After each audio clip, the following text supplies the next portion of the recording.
Welcome to another broadcast of comics and pop culture. Let's talk. Today I want to discuss why I think that Nicholas Hammond should have been in Spider-Man No Way Home. For those of you who don't know, Nicholas Hammond played Spider-Man on a short-lived 1970s TV series. It is the first live-action television series featuring Spider-Man. Though it was a considerable ratings success, the CBS series was cancelled after just 13 episodes, which included a pilot film airing in autumn of 1977.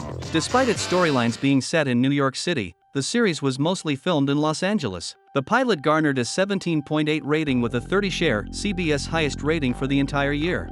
However, citing concern over the pilot's relatively weak ratings in the lucrative adult demographic, ages 18 to 49, CBS picked up the series for only a limited 5-episode order. This run of episodes debuted very well, with the first obtaining a 22.8 rating with 16.6 million viewers, making it the best-rated program for the week on CBS, and the 8th best-rated program for the week overall.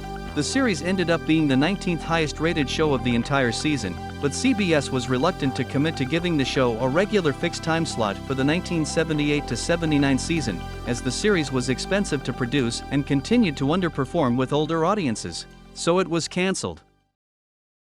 The Spider-Man TV series I was very unhappy with, because very often people will take a novel, let's say, and bring it to the screen. They do a movie adaptation, and they will leave out the one element, the one quality that made the novel a bestseller. Or they do that with television.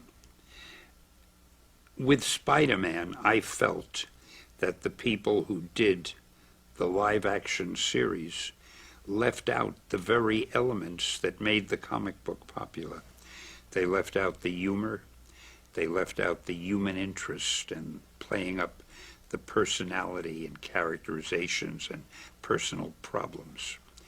On a technical level, I think they did a good job. I mean, the scenes of him climbing on the walls, and in those days, they didn't have the wherewithal that they have today, and they did a very good job of that. But to me, it was just a one-dimensional show.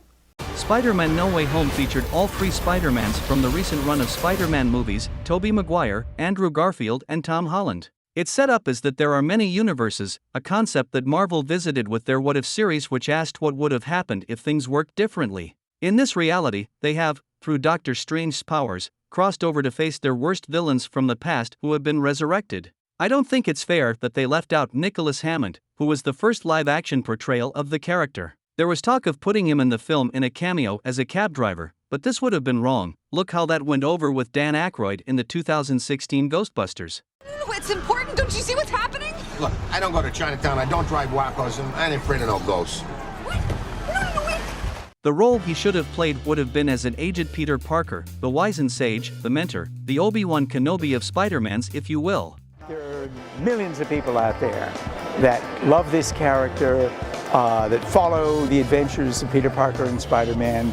My job as an actor, my job is to honor that character and just do the best job I possibly can of creating a live-action version of it. I think this would have been a great homage and acknowledgement of what went on before. And he's in great shape. Look at him here in 2019's Once Upon a Time in Hollywood. What do you think?